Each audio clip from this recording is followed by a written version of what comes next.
अस्सलामुअलैकुम, आप देख रहे हैं समा। मैं हूं रमीज अहमद और मैं हूं सबा शेख। बुलेटिन का बाकायदा आगाज करेंगे। आपको बताएं कि कराची में शीखखार बच्ची को 1 माह बाद बाजियाब करा लिया गया। AVCC ने खातून अगवाकार को गिरफ्तार कर लिया है। वालिद ने बच्ची ढूंढने के लिए अपनी नौकरी तक छोड़ दी थी। मुल्जिमा ने भी अपनी बेऔलादी के हाथों यह कदम उठाया था। मजीद जान लेते हैं समा के नुमाइंदे अहमद रहमान खान से।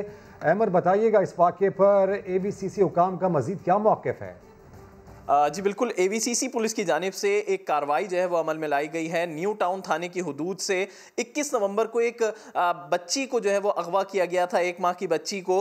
अब उसको जो है वो बाजियाब करा लिया गया है। इस वक्त हम AVCC के दफ्तर में मौजूद हैं। आप देख सकते हैं कि DSP नादिर खान जो है वो इस बच्ची को उनके वालिदैन के हवाले जो है वो कर रहे हैं। ये कार्रवाई जो है वो पुलिस की जानिब से की गई है, जिसमें एक अगवाकार जो है खातून, उसको भी जो है वो गिरफ्तार किया गया है। इस वक्त वालदा के हवाले जो है वो की गई है बच्ची। उनसे बात भी करते हैं। कैसे गुजरा आपका वो वक्त?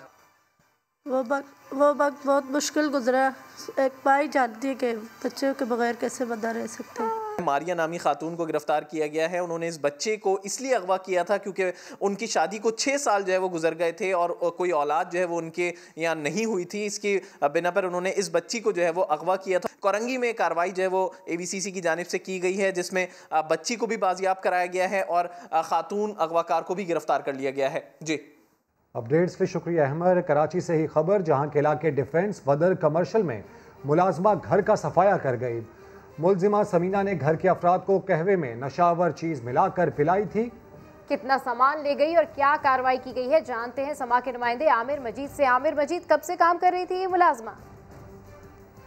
जी बिल्कुल सबा, 3 रोज़ कबल इस मुलाजमा को नौकरी पर रखा था। डिफेंस बदर कमर्शियल स्ट्रीट 12 में अरसलान आर्केड है, जहां पर इस खातून को काम पे रखा 3 रोज़ कबल। और आज दोपहर 12 बजे ये खातून जो हैं, इन्होंने घर में मौजूद जो घर की मालकिन थी और उनकी जो बहू थी, उनको नशावर कहवा पिलाया। और नशावर कहवा पिलाने के बाद 25,000 अमाराती दरम, 4 लाख रुपए कैश और तलाई जेवरात लेकर यहाँ से फ़रार हो गई है। इस वाक़े की जो रिपोर्ट है वो जो मुतासरा जो फैमिली है उसने रक्षा पुलिस को दी है। पुलिस ने इस पर काम शुरू कर दिया है। जो खातून हैं, जो मालकन हैं और जो उनकी बहू हैं, उन दोनों की हालत जो है वो नासाज है और उनको अस्पताल मुंतकिल किया है और उनकी वहाँ पर ट्रीटमेंट जारी है। पुलिस का कहना है कि एक ऐप पुलिस ने मुतारफ़ करवाई थी, मुलाजिम ऐप, और इसके तहत डिफेंस और क्लिफ्टन में चूँकि चोरी डकैती की वारदातें बहुत ज़्यादा हैं, घरेलू मुलाजमीन करते हैं, उनके कवायद जमा किए गए थे, मगर ये ऐप भी काम नहीं आ सकी क्योंकि इस ऐप में जो वेरिफिकेशन की गई थी जो मुलाजमीन की, इनमें समीना नामी जो खातून है जो इस चोरी में मुलविस है, उसका ना ही नाम है ना ही उसके कवायद जो है इस ऐप में जमा किए गए हैं। पुलिस ने अब CCTV फुटेज का सहारा लिया है। मुख्तलिफ इलाकों से CCTV फुटेज जमा कर इस खातून की शनाख्त की जा रही है और इसकी तलाश की जा रही है। इस खातून की शनाख्त की जा रही है। 3 रोज कबल इसको काम पर रखा गया था। सारी सूरत हाल से अपडेट करें आमिर मजीद, आपका शुक्रिया। PUBG एक ऐसा ख्याली मैदान जंग के जहां जान पर खेलने वाले असल जिंदगी में भी जान पर खेल जाते हैं। ये एक ऐसा नशा है जो सर चढ़कर बोलता है। एक बच्चा इतना मुंहजोर हो जाता है कि PUBG के खिलाफ कुछ नहीं सुनना चाहता, यहाँ तक कि माँ बाप मुश्किल में पड़ जाते हैं। क्या है इस जानलेवा खेल में, बता रहे हैं फवाद ज़ैदी।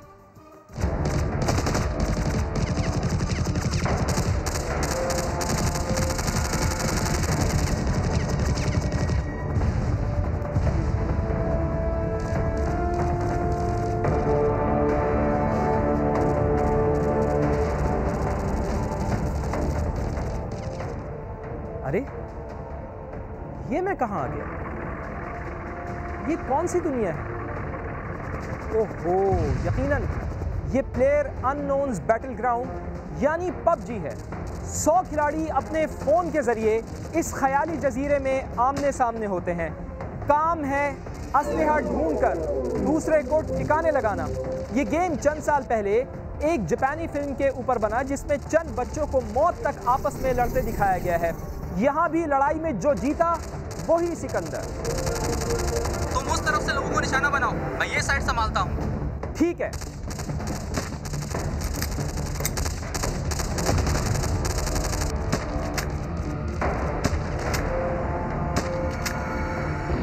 अपनी टीम से बात करना इस गेम को मजेदार बनाता है। फिर जबरदस्त ग्राफिक्स वाला ये गेम मोबाइल पर कहीं से भी खेला जा सकता है। पाकिस्तान समेत दुनिया भर में करोड़ों नौजवान कम से कम 1 घंटा ये वर्चुअल लड़ाई लड़ते हैं।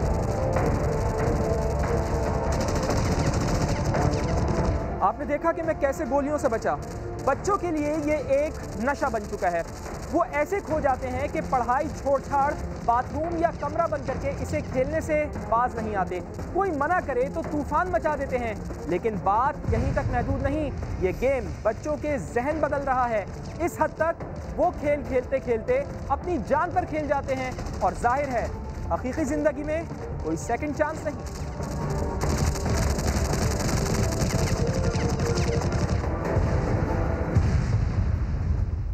तो नौजवानों ने पबजी खेलने वालों को मशवरा दिया है कि इससे निकलकर खेल के मैदानों में आएं। लाहौरियों का ये मशवरा आपको भी सुनवाते हैं। जी, एक ऐसा वायरस है जो कि इंसान की जितनी भी दिमागी तौर पे और फिजिकली तौर पे तबाह कर रही है। पबजी मत खेलें, इसमें हेल्दी एक्टिविटीज़ की तरफ आएँ और स्पोर्ट्स करें, आर्चरी जैसे कि मैं कर रही हूँ अभी। इस तरह ना कि इस तरह की कोई गेम्स खेलें जिससे आप अपनी जान लेने पे मजबूर हो जाएं। पबजी एक डिजिटल गेम है जिसे आप लैपटॉप सेलफोन्स में खेलोगे। उनकी लेज़र लाइट जो हैं वो आपकी आइज़ पे इफेक्ट करेंगे, आपकी वक्त से पहले ही आई साइट वीक हो जाएगी। आजकल की नस्ल है, उसको बाहर निकल के खेलना चाहिए, ना कि मोबाइल में रहें। मोबाइल से बाहर निकलें, कुछ स्पोर्ट्स खेलें। फैसलाबाद वाक़े के बाद वफाकी हुकूमत पबजी जैसे गेम्स महदूद करने के लिए मुतहर्रिक हो गई। गेम्स ऑपरेट करने वाली कंपनी से रब्ते का फैसला कर लिया। कम उम्र बच्चों के लिए गेम महदूद करने की सिफारिश की जाएगी। मिनिस्ट्री ऑफ IT ऐसी किसी भी पाबंदी के खिलाफ है। मैं रिपीट करता हूँ, मिनिस्ट्री ऑफ IT ऐसी किसी भी पाबंदी के खिलाफ है जिससे तरक्की का अमल रुकता हो। पबजी यस, मेरा ख्याल है कि 16+ बच्चों के साथ खेलने का है। मिनिस्ट्री ऑफ IT ने उस पर पाबंदी भी लगाई थी। टिकटॉक के साथ भी ये अमल किया गया था, लेकिन साथ साथ हमने उनको डायलॉग एंड डिस्कशन में भी इन्वॉल्व किया। हमने उनसे बातचीत की कि आपको एक ऐसा मैकेनिज्म बनाना होगा जहाँ छोटे उम्र के बच्चे 10 साल, 11 साल, 12 साल के बच्चे उसमें इन्वॉल्व ना हो। अफसोसनाक वाक़े का जिक्र कराची के इलाके कायदाबाद में पटरी पर खेलते हुए 2 बहनें ट्रेन की जद में आकर जाम बहक हो गई। इलाका मकीन कहते हैं पटरी के साथ लगने वाले बाजार के बाइस हादसा पेश आया। बच्चियों ने वहीं से खिलौने खरीदे और पटरी पर ही खेलना शुरू कर दिया। अहमद रहमान खान की रिपोर्ट। प्लास्टिक के बर्तन से लेकर बच्चों के खिलौनों तक सब मिलता है इस बाजार में, लेकिन ये बाजार आम बाजार नहीं है। आप सोच रहे हैं ऐसा क्यों? तो जनाब, ये बाजार कायदाबाद की रेलवे पटरी के साथ लगता है।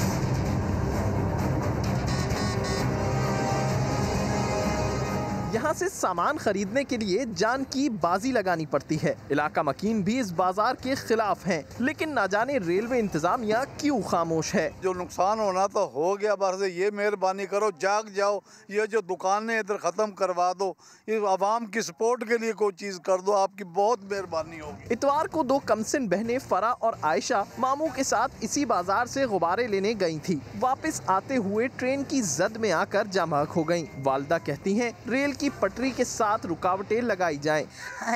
मेरी अपील है गवर्नमेंट से कि कुछ करें। जैसी दूसरी मेरी माँ के कलेजे उजड़ गए, दूसरी माओं के ना उजड़े। कायदाबाद के इस रेलवे ट्रैक पर हादसात मामूल हैं, मगर लोगों की गैर संजीदगी का आलम ये है कि कोई पटरी पर मिसवाक कर रहा होता है तो कोई मोबाइल फोन पर गुफ्तगू। रेलवे ट्रैक पे गलत नहीं है क्या? गलत है भाई, गलत है भाई। फिर क्यों बैठे हुए? मैं तब भी आया हूँ, जा रहा हूँ बस। फरा और आयशा की तदफीन फ्रंटियर कॉलोनी के कब्रिस्तान में कर दी गई है। कैमरामैन इम्तियाज अली के साथ अहमद रहमान खान, समा, कराची।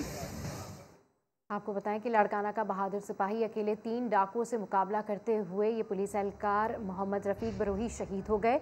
एहलकार शहीद हो गया मगर डकैती की वारदात नाकाम बना दी। डाकू चिंची छीनकर फरार हो रहे थे। मजीद तफसीलात जानते हैं समा के नुमाइंदे नवीद लाड़क से।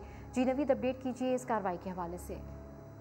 जी बिल्कुल, ये लाड़काना पुलिस के बहादुर सिपाही मोहम्मद रफीक बरोही हैं। इन्होंने जामे शहादत नोश की है और ये बताया जा रहा है कि बाकरानी थाना के हदूद में 3 मुसल्लह डाकुओं ने जो है वो चिंकी लोडर जो है वो सीना जहाँ पर जो है वो फरार हो रहे थे, तो वहीं पर मौजूद पुलिस पिकट पर ड्यूटी करते हुए मोहम्मद रफीक ने जो है वो डकैतों का पीछा किया और 7 से 8 किलोमीटर तक उनका जो पीछा करते रहे अकेले। और फायरिंग में जो है वो डकैतों की वो शहीद हो गया। वो उसकी जो मैयत है उसको जो है वो पुलिस अफसरान ने जो है वकूआ पर कांधा भी दिया। मैयत को जो है वो डॉक्टरी अस्पताल मुंतकिल किया गया, जहाँ से पोस्टमार्टम के बाद अभी लाश जो है वो बुरसा के हवाले कर दी गई है। ताहाल जो मुल्जमान कानून की गिरफ्त में नहीं आ सके, ना ही वाक़े का मुकदमा दर्ज हुआ है। ठीक है, नवीद लाड़क अपडेट करें, आपका शुक्रिया। अहम खबर आपको दें, ज़िमनी इंतखाब लड़ने पर PDM में इख्तलाफ। PDM स्टीयरिंग कमेटी में ज़िमनी इलेक्शन पर इतफाक ना हो सका। अपडेट्स हासिल करेंगे समा के नुमाइंदे नईम अशरफ भट्ट से। नईम, अब क्या मामला सामने आ गया?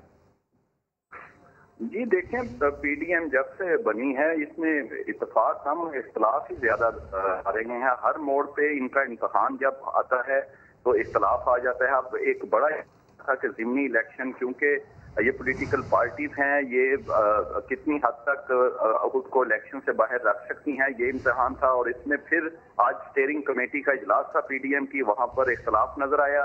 पीपल्स पार्टी जो है वो क्लियर थी, वो हिस्सा लेना चाहती है, लेकिन मुस्लिम लीग नून जो दूसरी बड़ी जमात है वो तजब्जुब का शिकार थी। वो कह भी रहे थे हिस्सा लेने का और साथ थोड़ा ये भी कह रहे थे कि नहीं होना चाहिए। फिर उन्होंने कहा कि हमें 1-2 दिन दें कि हम अपनी पार्टी में मुशावरत कर लें, लेकिन जाती तौर पर जो लीगी रहनुमा वहाँ मौजूद थे वो इस हक में थे कि इलेक्शन में हिस्सा लिया जाए। लेकिन मौलाना फजलुर रहमान और कुछ छोटी जमातें जो हैं वो सख्त मुखालिफ थी और वो कह रहे थे कि इस मौका पर जब हमारे मूवमेंट जो है वो उसका मिड चल रहा है और इसको हमने मजीद तेज करना है, उस मौके पर अगर इलेक्शन में हिस्सा लेंगे तो इससे हमारी मूवमेंट को नुकसान हो सकता है और हुकूमत इस पर तनकीद करेगी। जब इसमें इख्तलाफ शदीद हुआ तो फिर ये तय हुआ कि हम अपनी सारी सिफारिशात जो कि हर एक की अपनी अपनी राय है ये हम मुरतब करते हैं लिख कर, और ये सरबराही इजलास जो PDM का होगा उसमें रखा जाएगा और फिर हतमी फैसला होगा। लेकिन एक बात क्लियर है कि पीपल्स पार्टी ने अपना ठीक है, नहीं ऐसे में हम ये कह सकते हैं कि तकरीबन कोई भी मामला हो इनके इख्तलाफात खुलकर सामने आ रहे हैं। अपडेट्स के लिए शुक्रिया। और अब कुछ जिक्र कर लेते हैं सियासी बॉक्सिंग का। तो फिरदौस आशिक अवान ने चैलेंज मरियम नवाज को दिया, पीपल्स पार्टी ने उसमें एंट्री दे दी। आइए देखते हैं। मरियम एंड उस्मा वर्सेस फिरदौस आशिक अवान। ये तो पहले पंच पे नॉकआउट हो जाएंगी ब्रायलर मुर्गियां। ये खातून जो है ये माई मुंडा बनी फिर रही हैं, दूसरों को ये ब्रायलर और फलाना, मैं बहुत सख्त ज़बान इस्तेमाल कर सकती हूँ इस औरत के बारे में। Firdous Ashiq Awan versus Maryam Nawaz. I don't know कि क्या होगा। अब फिरदौस बीबी मेरे ख्याल से शी विल विन। आप फिरदौस को देखें और मरियम को देखें। आंसर आपके सामने ही है। मरियम जो है उनमें शायद लचक ज़्यादा हो तो वो शायद ज़रा तेज़ी में आके फिरदौस आशिक अवान को शायद डिफीट कर सकें। जोड़ बनता ही नहीं है इनके। तो अब वो है 57 का और ये है 89 का। मरियम नवाज तो दूर की बात है, मैं भी सियालकोट की हूँ, आप भी सियालकोट की हो, आओ। I take that challenge. आपने मुझे देना है या मैं आपको? आपकी फाइट विद मरियम नवाज। जिस मर्जी बॉक्सर को ले आए। बस ठीक है, मैं आ जाऊंगी, मैं आ जाऊंगी, बस ठीक है, मैं आ जाऊंगी। बड़ी मेहरबानी। तो बॉक्सिंग चैलेंज का तो पता नहीं, लेकिन कोरोना का चैलेंज जरूर है। वज़ीर आला पंजाब उस्मान बुज़दार का कोरोना टेस्ट मुस्बत आ गया। तर्जुमान के मुताबिक उस्मान बुज़दार करंटीना में चले गए हैं और उन्होंने तमाम सरगर्मियां मनसूख कर दी हैं। वज़ीर आला उस्मान बुज़दार का टेस्ट शौकत खानम लेबॉर्ट्री से कराया गया था। आपको इस खबर से अपडेट कर रहे हैं। वज़ीर आला पंजाब उस्मान बुज़दार का कोरोना टेस्ट मुस्बत आ गया। तर्जुमान के मुताबिक उस्मान बुज़दार करंटीना में चले गए हैं और उन्होंने तमाम सरगर्मियां मनसूख कर दी हैं। वज़ीर आला उस्मान बुज़दार का टेस्ट शौकत खानम लेबॉर्ट्री से कराया गया था। चेयरमैन पाकिस्तान पीपल्स पार्टी बिलावल भुट्टो जरदारी कहते हैं लॉन्ग मार्च PDM का कार्ड है और PDM ही जानती है उसे कब और कैसे खेलना है। बोले वज़ीर आज़म को इस्तीफ़ा देना चाहिए, इन्हें अंदाज़ा ही नहीं कि लॉन्ग मार्च कैसा होगा। हम वाज़े पैगाम दे चुके हैं कि डायलॉग तब होंगे जब वज़ीर आज़म जाएगा। हमारा मुल्क का कठपुतली वज़ीर आज़म इस सवाल का जवाब नहीं दे सकता कि आप इन परेशान अवाम के लिए जो खुदकुशी करने पर मजबूर है। आप उनके लिए क्या करेंगे उसका जवाब नहीं है। पाकिस्तान पीपल्स पार्टी के पास अवाम को रिलीफ देने के सॉल्यूशंस है। वज़ीर आज़म साहब को अंदाजा ही नहीं है कि लॉन्ग मार्च तो होना ही होना है। पीडीएम फैसला करेगा कि कब होगा लॉन्ग मार्च। ये पीडीएम का कार्ड्स है, वो अपना कार्ड्स अपने मर्जी के मुताबिक खेलेंगे। हम अवाम की ताकत के साथ इस्लामाबाद पहुंच के इससे इस्तीफा छीन के रहेंगे। डायलॉग का वक्त चला गया, अब बात तब होगा जब ये वज़ीर आज़म चलेगा। मीडिया में गलतफहमी और प्रोपेगेंडा इस मुलाकात के बारे में चल रहा है। हमारा जो मुलाकात है वो एक सर्टन माहौल में था। जिस किस्म के बातें मीडिया में चल रही है, ऐसे बातें तो बिल्कुल पुलिस के सामने और नहीं कर सकते। हुकूमत को इतना तकलीफ होता है किसी को एक पिज़्ज़ा खाते हुए, और अगर पिज़्ज़ा का हमने बात करना है तो हम सबको पापा जॉन्स पिज़्ज़ा का बात करना चाहिए। पापा जॉन्स पिज़्ज़ा मैंने कल खाया था, बड़ा मज़ा का था। यूआई के नाराज रहनुमा मौलाना मोहम्मद खान शिरानी ने पीडीएम की हकीकत बता दी। कहते हैं मफादात पूरे होते ही तहरीक खत्म हो जाएगी। मौलाना फजल रहमान पर भी शदीद तनकीद। कहते हैं वो खुद सिलेक्टेड हैं। उन्होंने इमरान खान की पॉलिसी से भी इत्तेफाक किया। कहा अगले 5 साल भी इमरान खान के ही होंगे। 31 दिसंबर तक तमाम पार्टियों के पार्लिमानी अरकान अपने इस्तीफे पार्टी कायदीन के पास जमा करा दें। मौलाना नजीब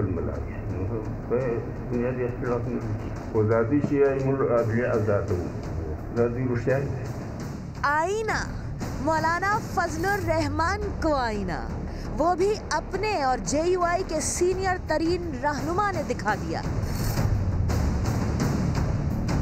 मौलाना मोहम्मद खान शिरानी का कहना है ऑपोजिशन इत्तेहाद कुर्सी तक पहुंचने की भाग दौड़ से ज्यादा कुछ नहीं। मुखासमत द उसूल न दई दा द मुफाहमत लफार दई दा कम तर टोलसी की दवहार ये वफल रकसवी द उसूल यवन कम ये वफल रकमिंदा का फगबल या अरनस। मौलाना शिरानी ने ये भी बता दिया कि सिलेक्टेड असल में है कौन। इमरान खान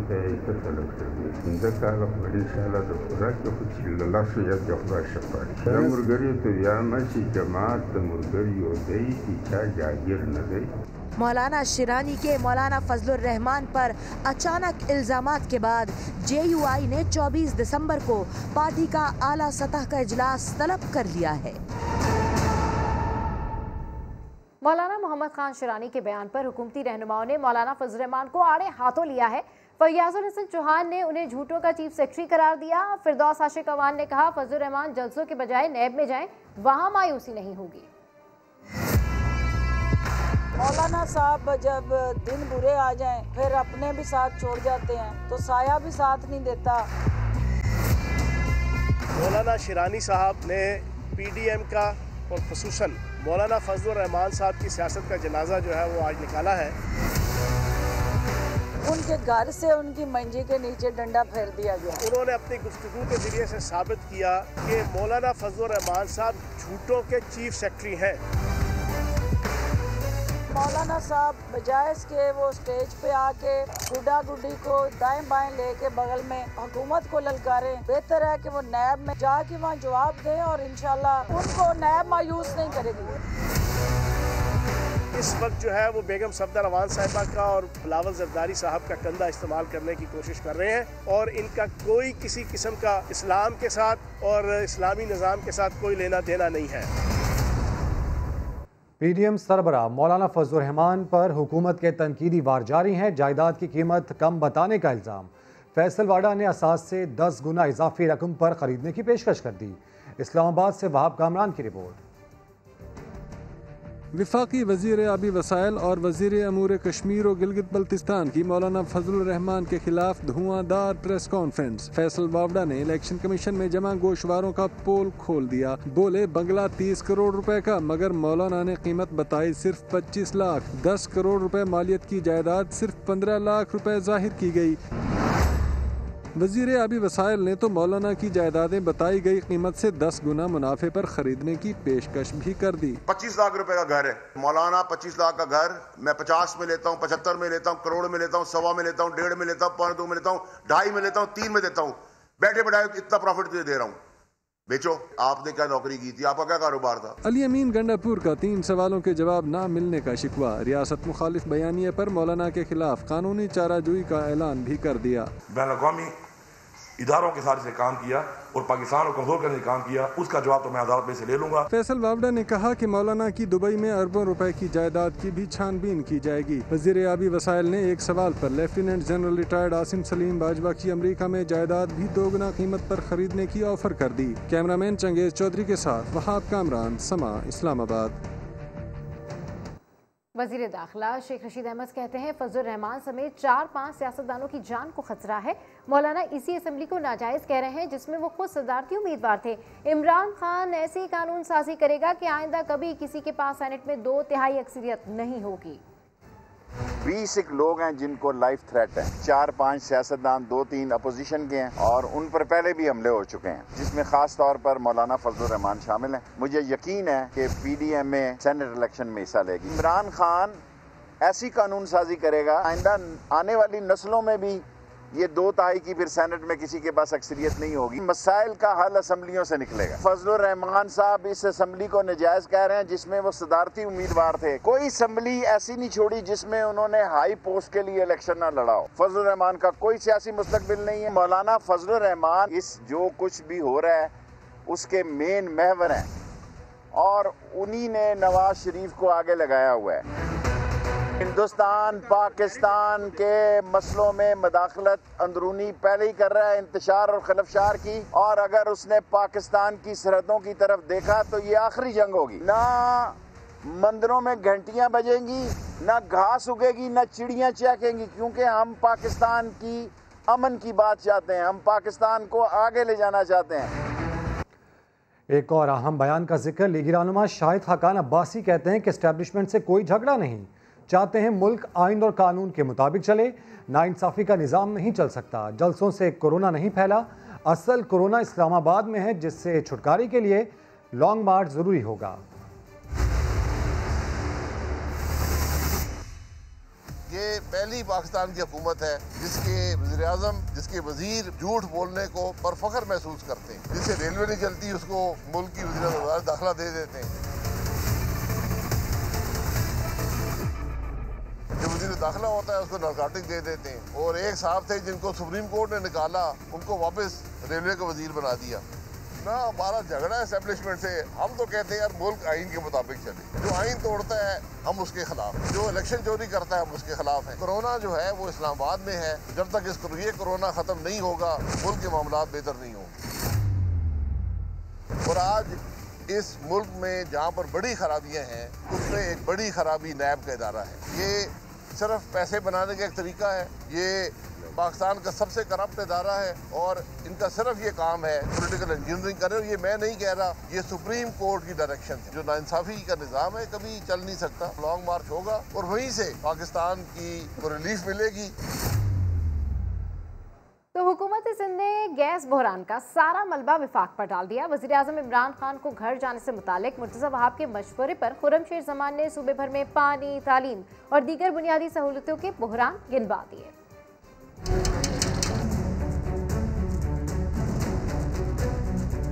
सिंध में गैस बहरान हल होने के बजाय सियासी खींचातानी की नजर होने लगा। हुकूमत सिंध ने एक बार फिर वफाक पर सूबों को उसके हिस्से की गैस न देने का इल्जाम धर दिया। हमारा आईनी हक है, वो गैस मिलनी चाहिए और वजीर आज़म पाकिस्तान को अपनी इनकॉम्पिटेंट टीम बशमूल वजीर आज़म के उनकी परफॉर्मेंस को देखते हुए अब घर चले जाना चाहिए। गैस की लाइनें बिछाने की इजाजत देने में ताखीर क्यों की? वफाक पर इल्जाम लगा तो सिंध के खिलाड़ियों से भी चुप न रहा गया। गैस का बुरहान को वजीर आज़म इमरान खान बुरहान नहीं लेकर आए।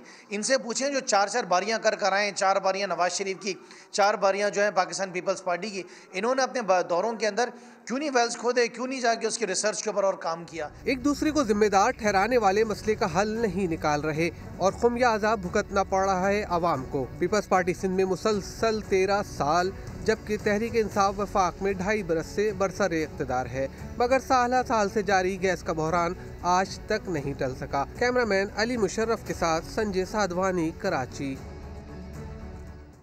कराची में गैस बहरान संगीन हुआ तो शहरी सड़कों पर निकल आए। रामस्वामी और बल्दिया टाउन में शदीद एहतजाज किया गया। जिसमें खवातीन और बच्चे भी शामिल थे। सलमान अहमद की रिपोर्ट।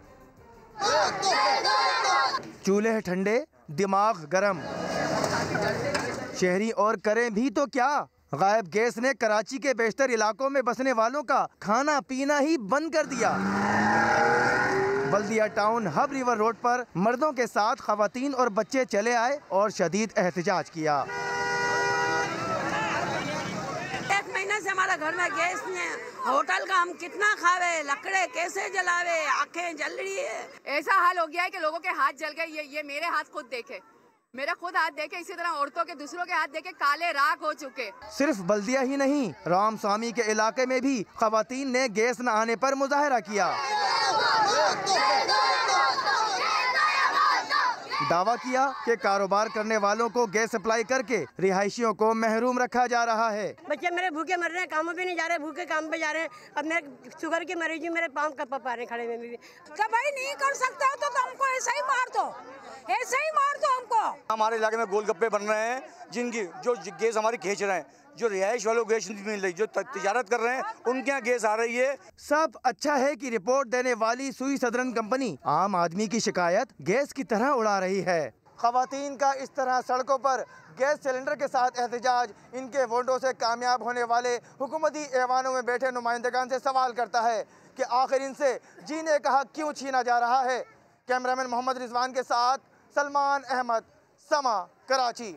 और अब बात करते हैं कोरोना वायरस की, जिससे अमवात का सिलसिला जारी है। 24 घंटे में मजीद 62 अफराद की जान चली गई। वायरस से नून लीगी सेनेटर कुलसूम परवीन भी इंतकाल कर गई। एक दिन में 1792 मुस्बत केसेस रिपोर्ट हुए हैं। कराची सबसे ज्यादा शरह के साथ आगे है। इस्लामाबाद से देखिए हरम खान की रिपोर्ट। मोहल्ले कोरोना के कातलाना वार थम न सके। एक दिन में मजीद 62 अमवात, शरह 2.04% रिकॉर्ड। मजमूई हलाकतें 9392 तक जा पहुँची। नून लीग की सेनेटर कुलसूम परवीन भी कोरोना के बायस इंतकाल कर गयी। बलूचिस्तान से ताल्लुक रखने वाली कुलसूम परवीन कई हफ्तों से इस्लामाबाद के निजी अस्पताल में जेर इलाज थी।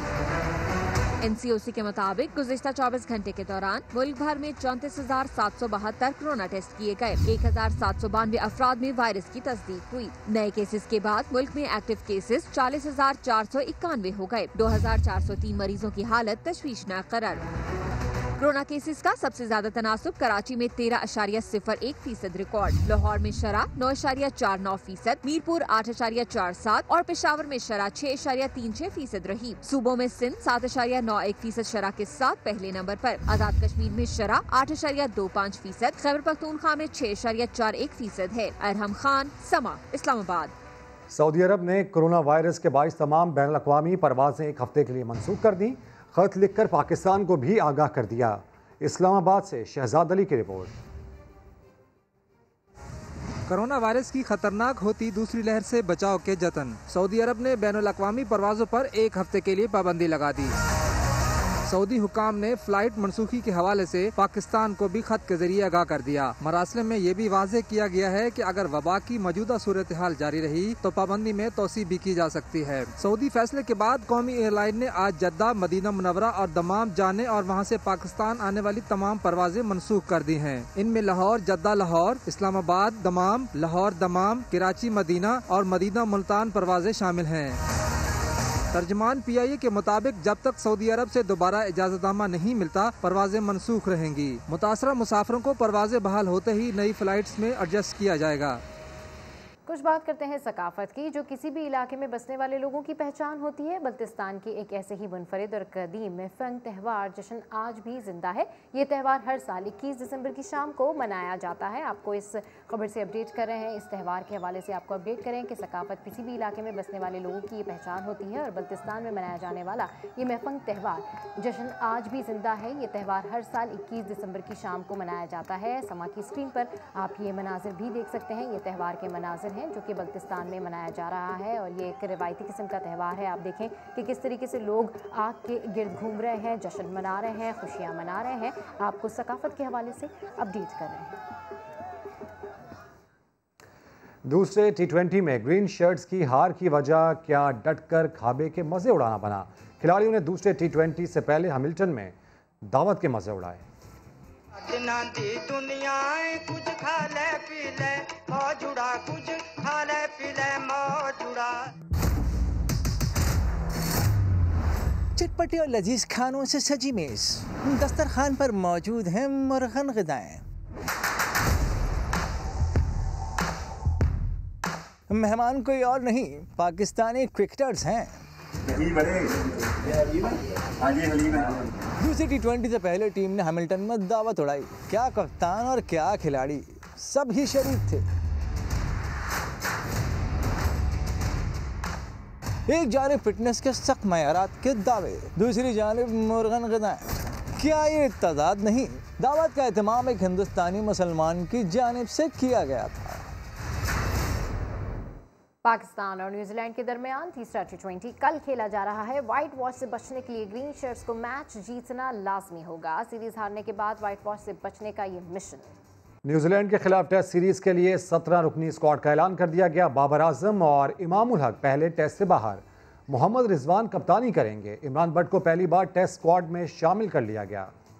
पाकिस्तानी क्रिकेटर्स के लिए अच्छी खबर, आपको बताएं कि बोर्ड ने सीरीज के दौरान फैमिली साथ रखने की इजाजत देने का फैसला कर लिया है। होम सीरीज हो या बैरून मुल्क दौरा, कौमी क्रिकेट टीम के अरकान फैमिलीज को साथ रख सकेंगे। क्रिकेटर्स को अहले खाना को साथ रखने के लिए तमाम कोविड प्रोटोकॉल्स मुकम्मल करना होंगे। पाकिस्तानी टीम ने आइंदा साल जनूबी अफ्रीका, जिम्बाब्वे और इंग्लैंड का दौरा करना है।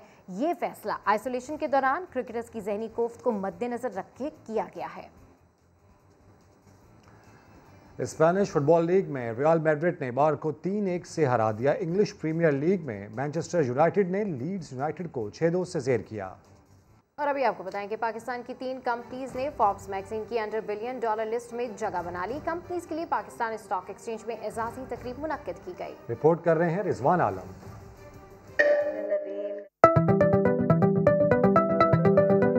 पाकिस्तान के लिए अच्छी खबर, दुनिया की बेहतरीन कंपनीज में 3 इदारों ने अपना नाम दर्ज करा लिया। आलमी जरीदे फोर्ब्स मैगजीन ने सर फार्मास्यूटिकल सिस्टम लिमिटेड और फिरोज 1888 मिल्स को अच्छी कारकर्दगी की बुनियाद पर $100 बिलियन लिस्ट में शामिल कर लिया। बड़ी कामयाबी पर लिस्टेड कंपनियों के एजाज में पाकिस्तान स्टॉक एक्सचेंज में महफिल सजाई गई। MD पाकिस्तान स्टॉक एक्सचेंज ने दीगर कंपनियों को भी रेस में शामिल होने पर जोर दिया। इस तरह के रोल मॉडल्स को हाईलाइट करना जरूरी है ताकि दूसरी कंपनीज देखकर इनसे इनकरेज होएं और इनसे सीख सकें। सल फार्मा ने फोर्ब्स मैगजीन की लिस्ट में तीसरी बार जगह बनाई। कुछ चीज़ें जाहिर है कि सल ऐसी कर रही होगी जो कि दूसरी कंपनीज नहीं कर रही होंगी।